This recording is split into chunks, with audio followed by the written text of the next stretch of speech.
Margaret Sullivan started digging a survival shelter beneath her husband's barn in Wyoming Territory during autumn 1881. And when her husband Thomas discovered what his wife was doing, excavating an emergency dugout directly beneath their livestock barn without his knowledge or permission, he was furious and demanded she stop immediately.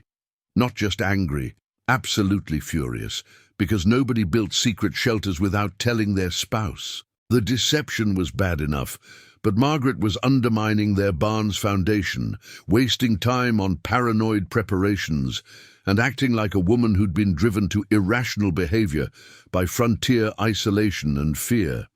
A 32-year-old rancher's wife secretly digging an underground refuge beneath the family barn while her husband worked distant pastures. Thomas didn't just think it was unnecessary. He thought it was evidence his wife was breaking under the psychological pressure of frontier life. Margaret Sullivan just smiled quietly and kept digging when Thomas rode out to check cattle. Margaret was a rancher's wife who'd come to Wyoming Territory in 1878 after growing up in Kansas. She'd survived the brutal winter of 1880-1881 that killed dozens of people across the territory, and she'd learned something her husband refused to acknowledge. Their ranch house, well built as it was, could become a death trap during extreme weather. That winter, they'd been snowed in for 8 days. The house had stayed barely warm despite burning wood constantly. When Thomas developed severe pneumonia on day 5, Margaret had watched helplessly as her husband nearly died because they couldn't get him to town for medical help. The blizzard was too severe to travel, and their house, though adequate for normal winters, became a prison during extreme storms. Thomas had survived, but Margaret had made a decision. She would never again be trapped in a single structure with no backup options during deadly weather. She needed an emergency shelter, a secret dugout that could provide refuge if the house became uninhabitable, if fire destroyed their primary shelter, if someone got injured and needed isolation from cold drafts. But when Margaret suggested building an emergency dugout, Thomas had dismissed the idea completely.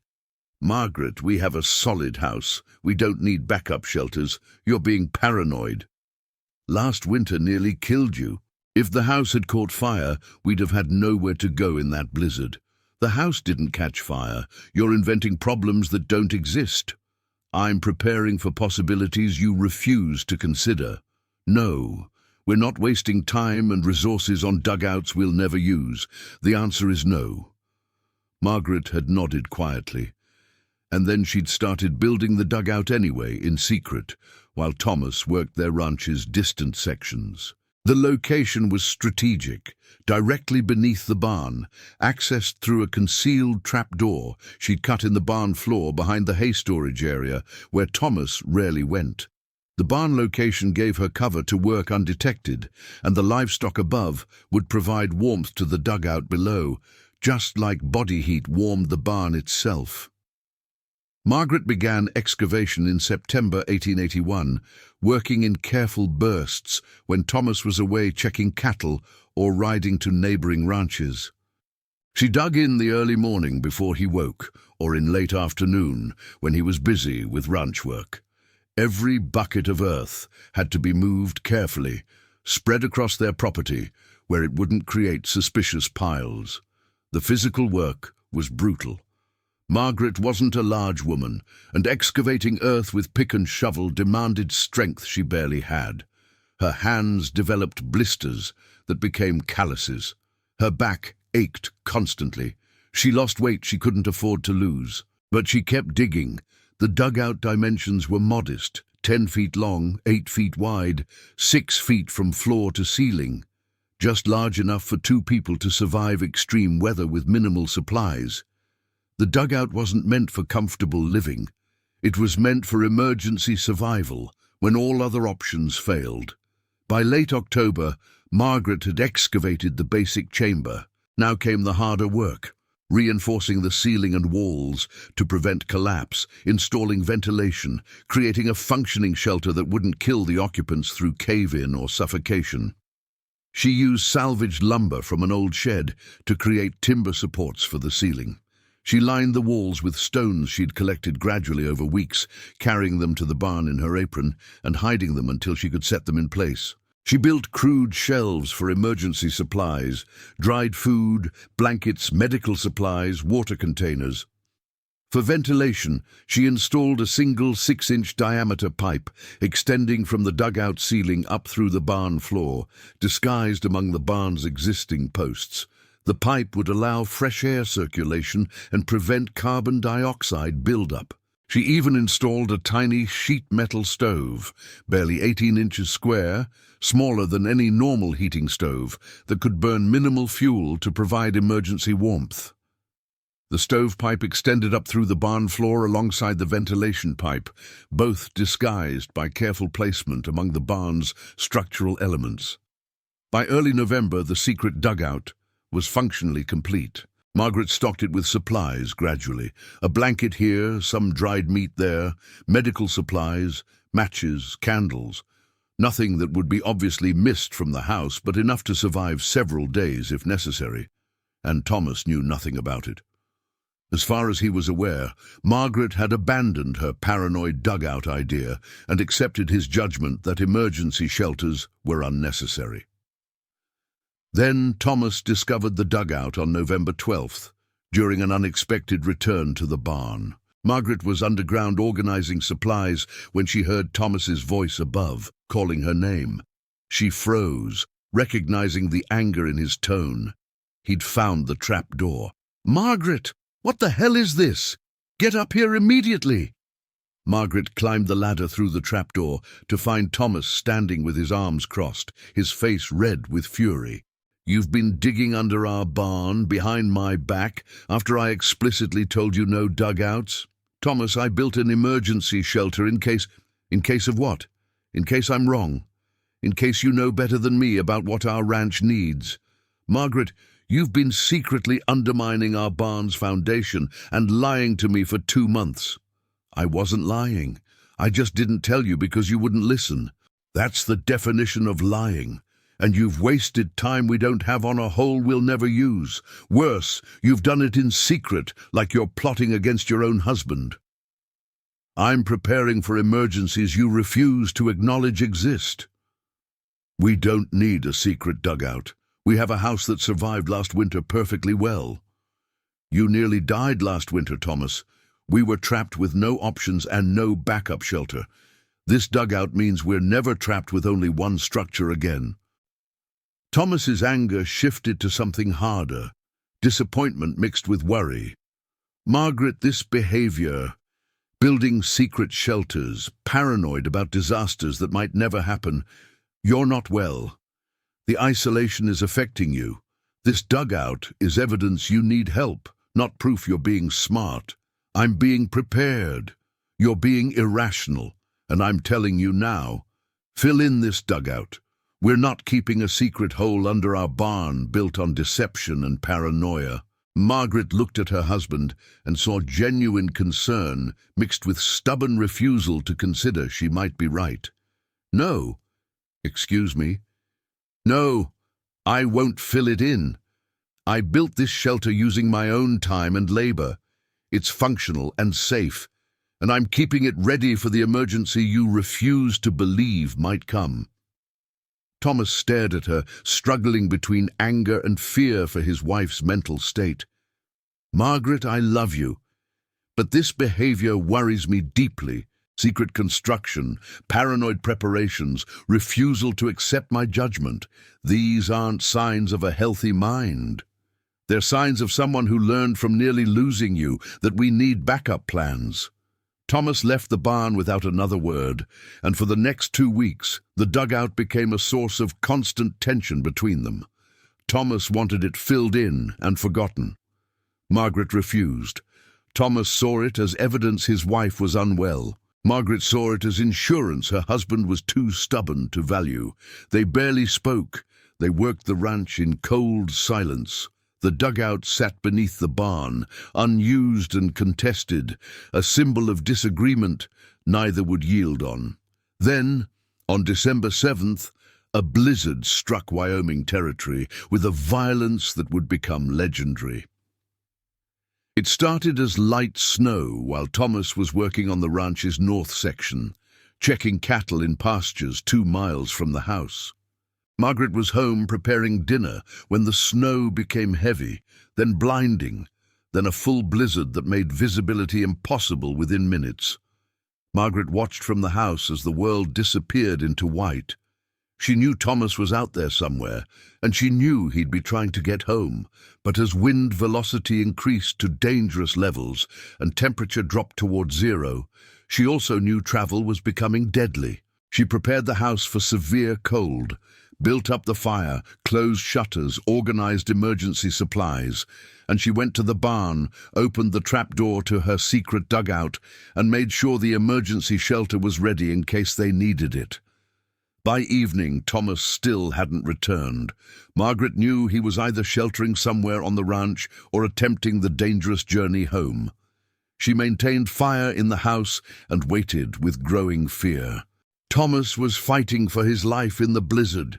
He'd been caught miles from home when the storm hit, and he'd tried to navigate back using landmarks that were now invisible. The temperature had dropped to 15 below. Wind was strong enough to knock him down repeatedly. Snow accumulated so fast, his horse couldn't push through it. After an hour of brutal travel in the wrong direction, he'd become disoriented in the whiteout.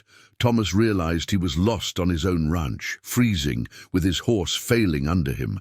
He abandoned the horse and started walking, hoping to find any structure before hypothermia killed him. He walked for what felt like hours, but was probably 40 minutes. His thinking became slow. His extremities lost feeling. He fell repeatedly and had difficulty standing back up. He was experiencing serious hypothermia, and he knew he was dying. Then, impossibly, he stumbled against the barn. His own barn, approached from an angle he didn't recognize.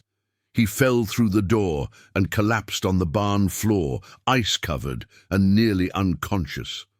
Margaret, checking the barn for the 3rd time that evening, found her husband lying on the floor, frozen and barely responsive. She tried to drag Thomas toward the house, but realized immediately it was impossible. He was too heavy, she was too small, and he was too hypothermic to walk. The 100-yard journey to the house would kill him in his condition. The house was too far, but the dugout was right beneath them.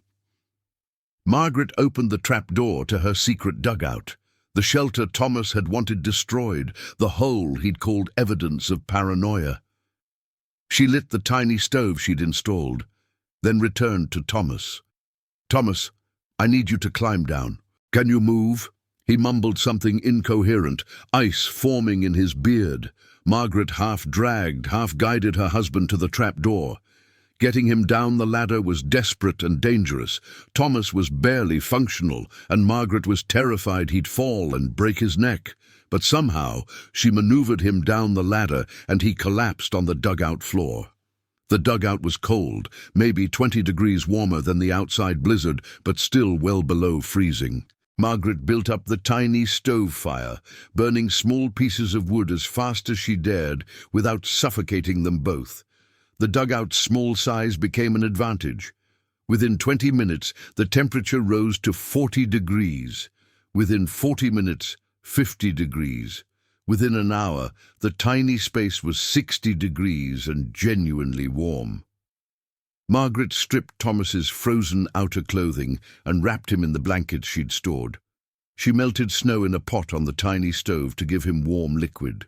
She stayed beside him, watching his violent shaking gradually subside as his body temperature slowly recovered. Thomas's thinking cleared after 2 hours. He looked around the dugout, the stone-lined walls Margaret had built in secret, the tiny stove providing life-saving heat, the supplies carefully stored, the ventilation pipe allowing them to breathe safely. "You built this," he said quietly, his voice weak. "Yes." "I told you to destroy it." "Yes." "You refused." "Yes." Thomas was silent for a long moment. If you'd obeyed me, I'd be dead right now. I couldn't reach the house. This dugout, Margaret, this saved my life. It's an emergency shelter. For emergencies you said would never happen. I was wrong. About everything. About paranoia, about unnecessary preparations, about your judgment being affected by isolation. Margaret, you were right, and I was completely, dangerously wrong. The blizzard continued for 3 days. Margaret and Thomas stayed in the dugout, warm and safe, while above them the storm destroyed structures and killed people across Wyoming territory. The tiny emergency shelter that Thomas had called evidence of mental instability kept both of them alive through conditions that would have killed them in the barn or killed Thomas before he reached the house. The dugout's small size meant the tiny stove heated it efficiently. The location beneath the barn meant livestock body heat above provided additional warmth. The supplies Margaret had stockpiled meant they had food, water, blankets, and medical supplies. The ventilation pipe meant they didn't suffocate. Thomas's fingers and toes were badly frostbitten but ultimately recovered. Without the dugout, he would have lost extremities or died. On the 3rd day, the blizzard finally broke. Margaret and Thomas climbed up from the dugout into a transformed world. Snow had drifted to 15 feet in places. The barn had sustained damage but was standing. Their house was intact, but would have been impossible to heat during the worst of the storm. They'd have frozen trying to maintain warmth in that larger space. Thomas stood in the barn and looked at the trap door to the dugout that had saved his life. The shelter his wife had built while he mocked her. The emergency refuge he'd called evidence of mental instability. The secret construction he'd ordered destroyed. Margaret, I need to say something important. I was catastrophically wrong, not just mistaken, actively, dangerously wrong about everything. Thomas, no, let me finish. You saw a need I refused to acknowledge. You prepared for disaster I insisted wouldn't come. You built this shelter despite my anger and my ordering you to stop. And you were right about every single thing. If you'd listened to me, if you'd been the obedient wife who accepted her husband's judgment, I'd be dead. Margaret looked at her husband with an expression mixing relief and vindication. I wasn't being paranoid. I was being prepared for possibilities you wouldn't consider. You were being smart, and I was being stubborn and blind. Worse, I made you build this in secret instead of helping you. I made you feel like you were doing something wrong when you were actually saving our lives. Now, the storm's aftermath revealed the full scope of disaster across Wyoming territory. 14 people died from exposure, hypothermia, or injuries sustained trying to travel during the blizzard.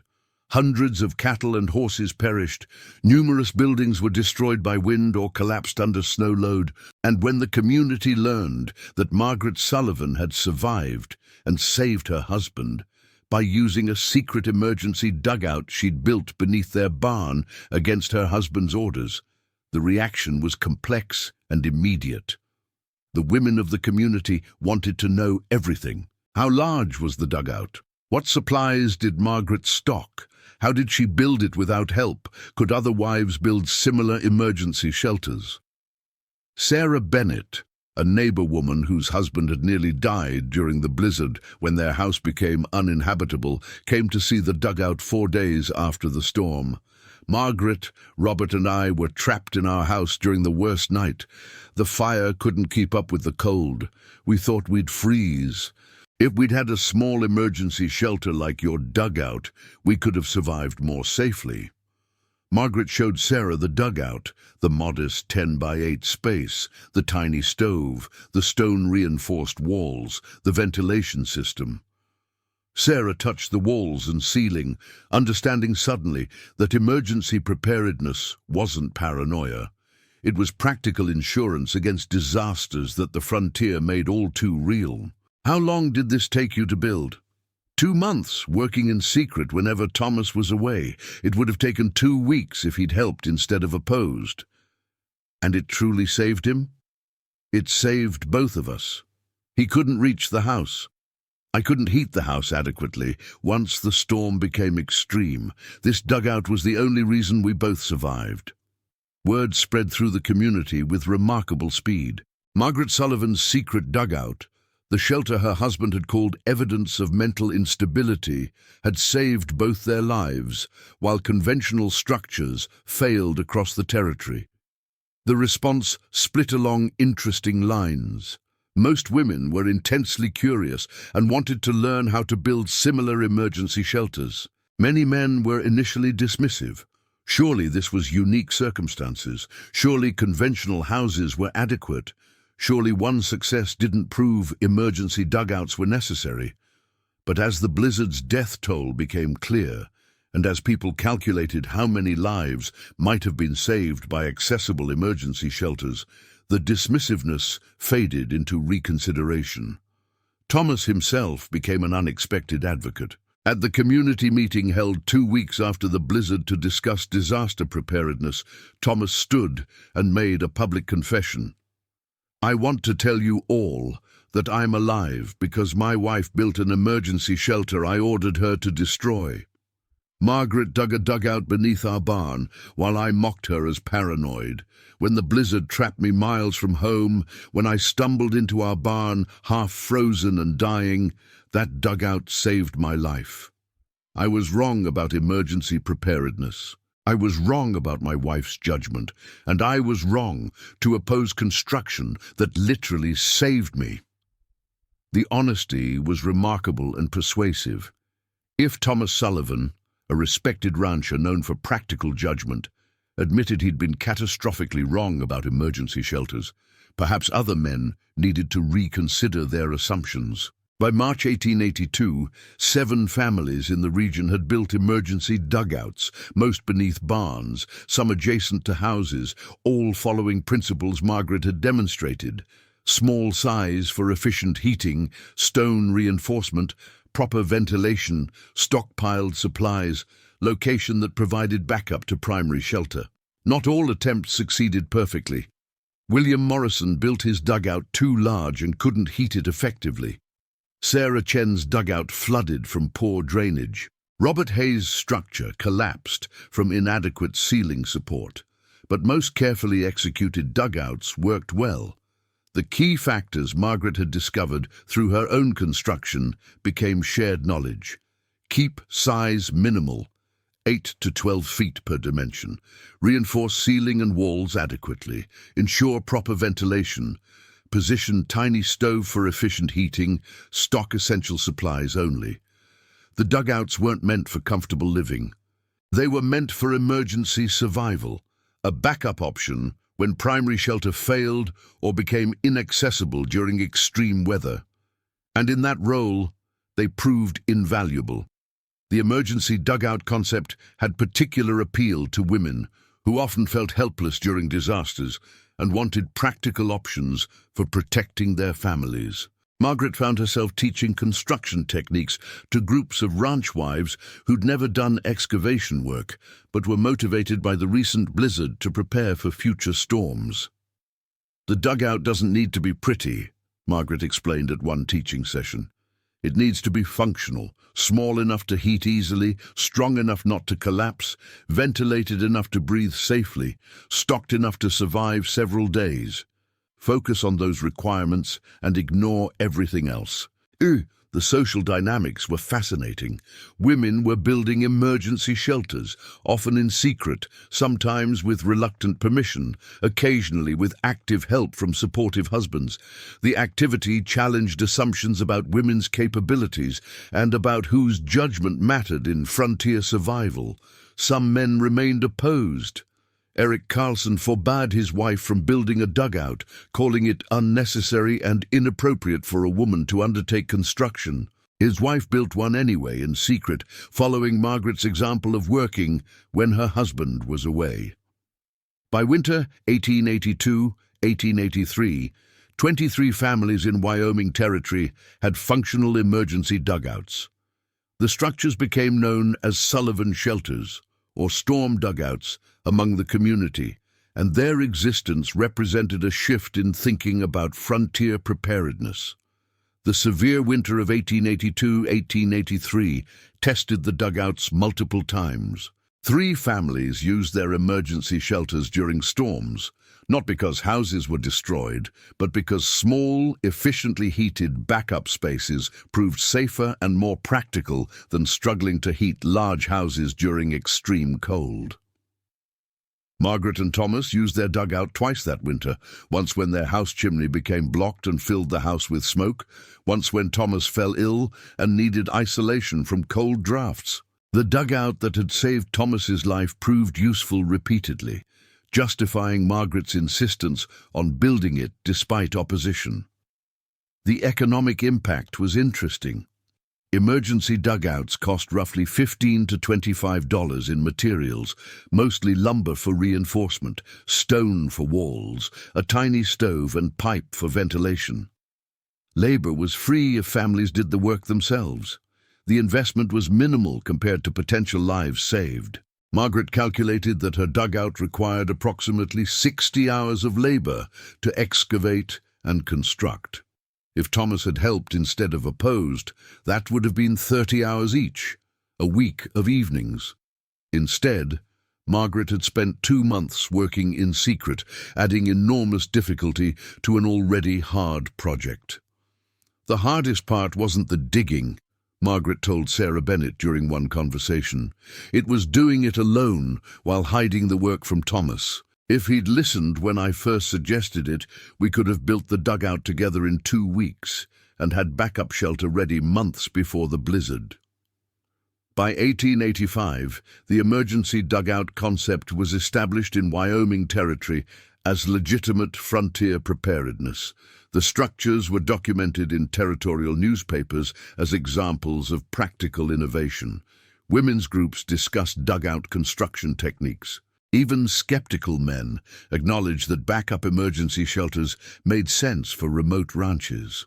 Margaret Sullivan became locally known as the woman who'd built life-saving emergency shelter against her husband's orders.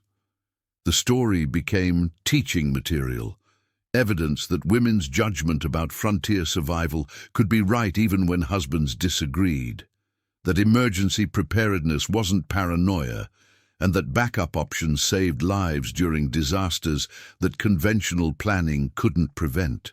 Thomas, for his part, became an advocate for listening to wives' concerns about safety and preparedness.